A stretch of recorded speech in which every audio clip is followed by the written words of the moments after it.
Ini kita akan sambung topik fizik yang seterusnya, iaitu daya gerak elektrik dengan rintangan dalam. So apa benda pula benda ni? So basically this is nothing new. Dia adalah benda yang sepatutnya kita dah tahu dah pun, cuma kita tak tahu nama konsep dia tu apa. Okay, so kita pergi satu-satu dulu untuk daya gerak elektrik. Okay, daya gerak elektrik simbol dia epsilon, huruf besar lah, epsilon yang besar E yang melengkung-lengkung ni.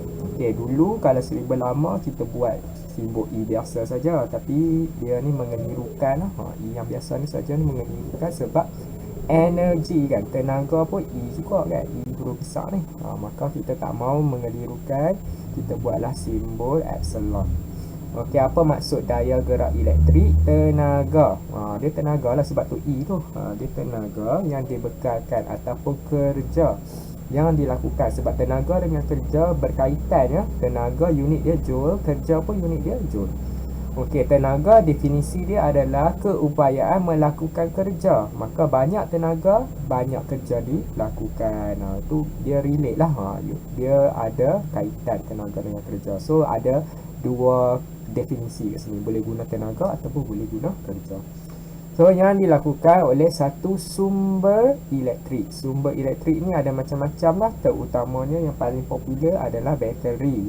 Bateri sumber elektrik untuk menggerakkan 1 coulomb charge dalam 1 liter lengkap. Okey, dia adalah kerja kita nak angkat ataupun kita nak tolak 1 coulomb charge. Charge ni selalunya elektron lah.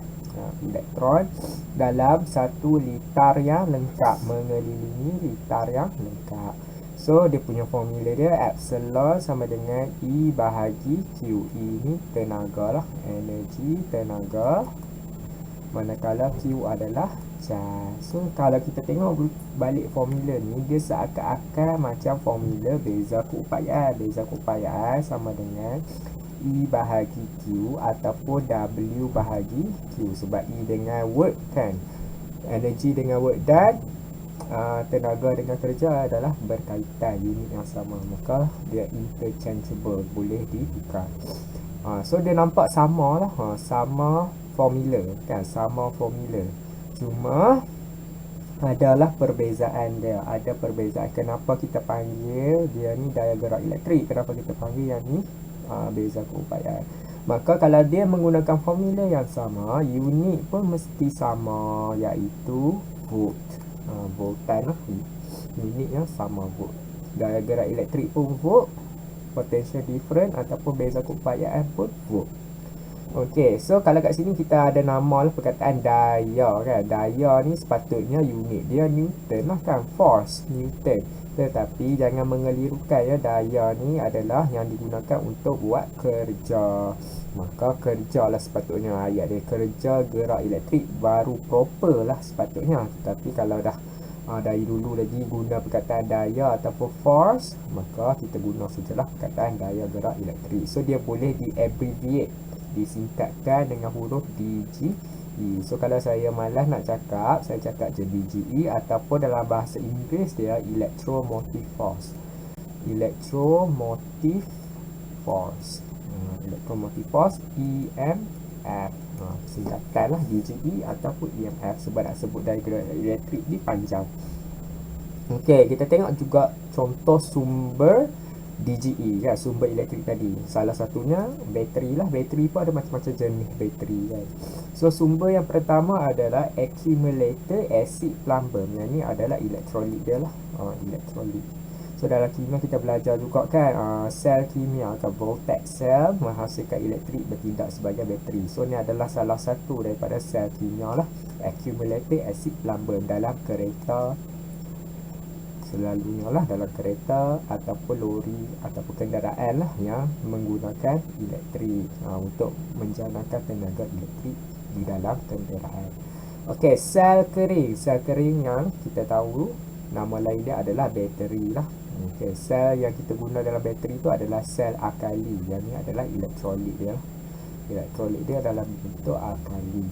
Okey, ada boleh dicas semula, ada yang tidak boleh dicas semula.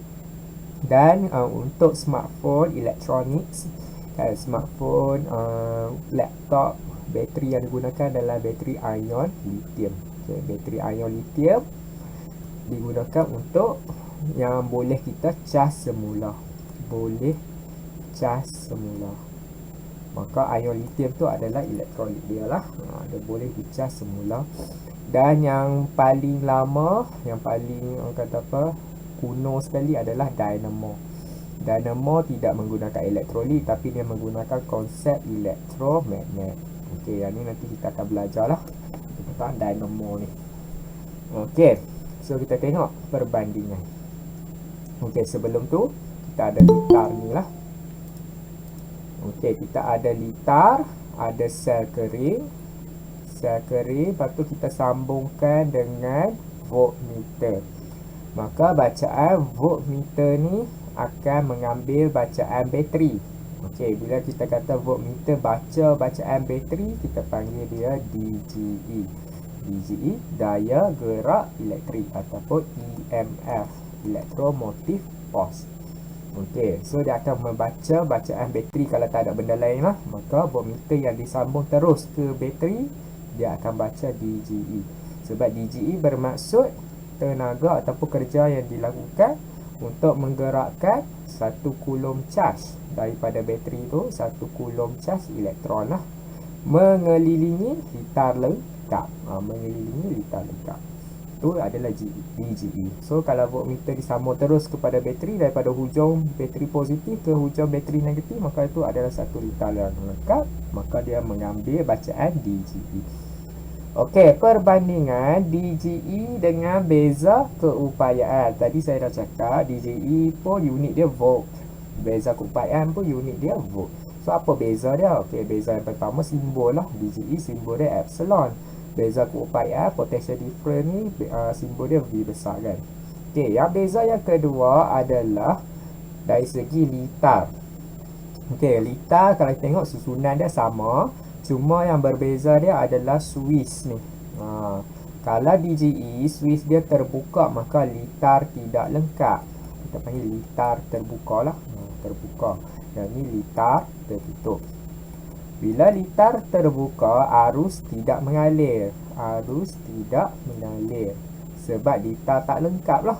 Bila litar tak lengkap, arus tidak mengalir. Manakala bila litar tertutup, arus mengalir. Arus mengalir. Okey, so bila ada bila tidak ada arus yang mengalir, bacaan voltmeter kosong. Manakala dekat sini bacaan ada lah, bacaan dia. Bacaan voltmeter dia ada sebab arus mengalir. Okey. Selain itu, bacaan voltmeter. Okey, bacaan voltmeter sekarang ni disebabkan kita punya litar kita terbuka, maka tidak ada arus yang mengalir di dalam litar yang menerusi rintangan ni. Maka tak ada arus mengalir melalui litar yang menerusi rintangan, tetapi ada arus yang mengalir daripada bateri ke voltmeter dan kembali semula ke bateri. Maka kalau tadi saya cakap, kalau voltmeter ni dia baca bacaan bateri, maka voltmeter memberi bacaan DGE. So voltmeter memberi bacaan DGE. Bacaan DGE. Tadi saya dah cakap dah lah. Sebab yang ni adalah litar untuk kita cari DGE, EMF. Okey, kalau yang ni pula disebabkan kita ada arus yang mengalir yang melalui rintangan kan, melalui rintangan dan kembali semula ke bateri, maka bacaan voltmeter kita ni adalah bacaan beza keupayaan. Beza keupayaan. Sebab dia dah ambil consider rintangan. So voltmeter memberi bacaan beza keupayaan. Beza keupayaan merentasi rintangan. Bukan beza keupayaan merentasi bateri, tapi rintangan. Okey, lepas tu definisi daya gerak elektrik, kerja yang dilakukan sumber elektrik oleh sumber elektrik kita kat sini bateri untuk menggerakkan 1 coulomb charge mengelilingi litar yang lengkap. Satu litar yang lengkap. Okey, itu DGE.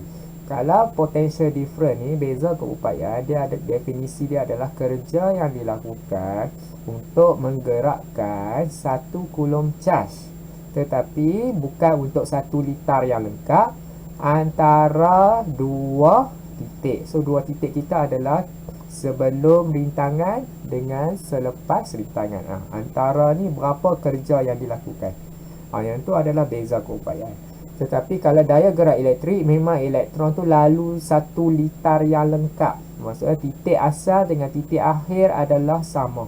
Maka tu adalah DGE. Itu beza dia. DGE dengan potential difference, beza keupayaan. Okey, yang tu adalah konsep DGE dengan beza keupayaan.